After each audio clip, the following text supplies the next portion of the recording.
Trevor Lawrence is goddamn amazing. He is.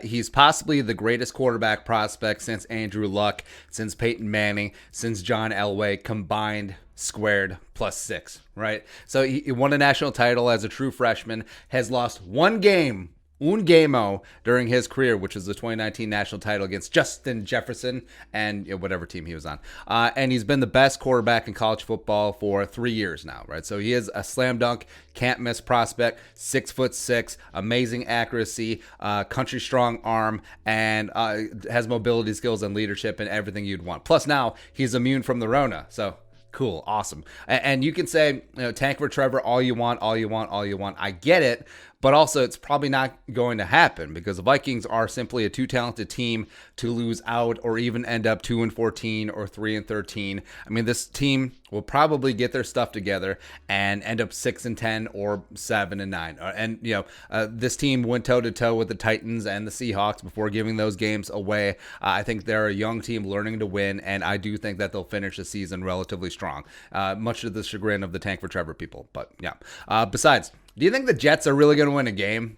Do you? Do you really? You're just like banking on the Jets to go on a 4-game winning streak, or the Giants will win more than 3 games max, okay, or that the Jaguars will actually be able to piece things together. Vikings also play the Jaguars during the season, right? So, getting in the top 3 is unlikely, let alone getting all the way up to number 1. I think is pie in the sky nonsense at this point. But reality on reality's terms, that does not mean that if the Vikings don't end up at 1, the whole tank for Trevor, that I'm out on Trevor Lawrence. I mean, it is Trevor Lawrence and it is everyone else, even though everyone else is pretty damn sexy too, right? But let's say the Vikings do end up 6-10.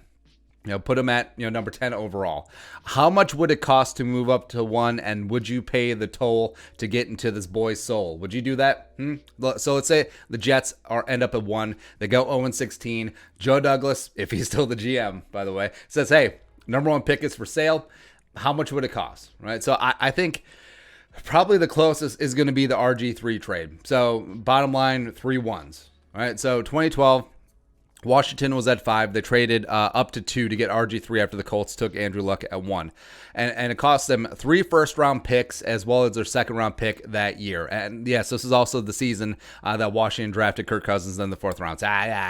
Oh, by the way, so you would think, well, why would you ever do that? Because you're just handing a Super Bowl to other team. Maybe not so much. So the Rams were handed the modern-day equivalent of the Herschel Walker trade, and they got Greg Robinson, who's in jail, Alec Ogletree, Stedman Bailey, who is not Oprah's lover, Zach Stacy, Isaiah peed his pants, Michael Brockers, Janoris Jenkins, and Rakovius Watkins, right? Only Brockers is still on the team. He's the only one that's still on the Rams since 2017.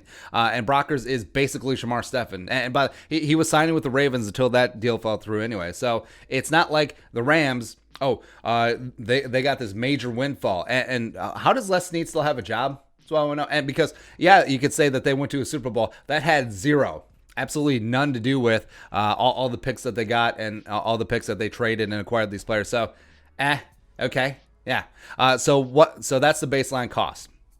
If it costs 3 first-round picks, 2020, 2021, 2022, to move up from, say, 10 to go acquire Trevor Lawrence. And again, this is all ballpark right now. The Vikings obviously can't include a second-round pick this year because they don't have one as of right now. But just to simplify it, say 3 ones. Would you do it? And so we put it out to you, the people. 3,200 people voted. 59% said nah. For me, I would consider it. I would, because think of how many first-round picks you would give up for even Patrick Mahomes right now. 7, if you could do it. Even Russell Wilson, who's getting a little bit long in the too. 4 first-rounders, you probably would do it. So I think people do overrate draft capital to a degree because it's always a fun, like, oh, this person was an X-round pick. This person was an X-round pick. Yeah, well, you can also rattle off just as many number of busts, right? So you're trying to use these picks to find a player of that caliber. And if you're giving up 3 to a guy that seems like the surest bet in recent NFL history at the most important position, okay, I get it. And sure, could Lawrence bust?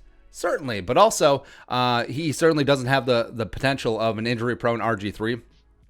bust potential of an injury-prone RG3, or say like a fluffed-up stat machine at Washington State, like Ryan Leaf was, right? And you could say, sure, sit at 10, maybe you maneuver, maybe Fields falls, maybe no pants for Trey Lance is there, maybe Zach Wilson doesn't crack the top 10. I get it. I understand that. But again, like we said, it's Lawrence, and then it's everyone else, even though everyone else is kind of appealing.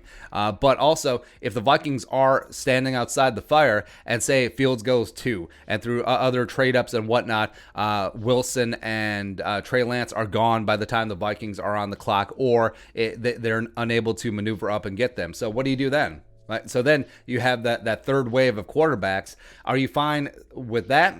Or would you rather package that pick and 2 firsts? Does that equal Trevor Lawrence? I think under those terms, yes. I think it absolutely does. So I think it's something that the Vikings will have to consider. And I think the Jets, they'd be stupid if they didn't take Trevor Lawrence first. But if Lawrence, who potentially could be laying the groundwork on pulling an Eli Manning and or a John Elway, ironically, is that, I could just go back to school. The Jets could end up at 1. I just might go back to school. I don't think he is going to go back, but I think he is starting to make maneuvering moves to potentially get out of there. And also, if you're Lawrence, you look at the talent of the Vikings, you look at Justin Jefferson, you look at Thielen, you look at Dalvin, you look at some of the pieces on the offensive line, you're like, hey, I could do that. Plus, you're in an indoor stadium, plus you're all this, you're all that, and all of a sudden, maybe the Vikings are able to move her up there. And I wouldn't put the RG3 trade comp as the baseline. It's like, well, Washington, it took 3 ones and a second to move up from 6 to 2, moving up from 10 to 1. Every single thing is different, right? So the Washington trade completely blew out the trade chart just because Daniel Snyder had such a hard on for RG3. He's like, shut up and take my money.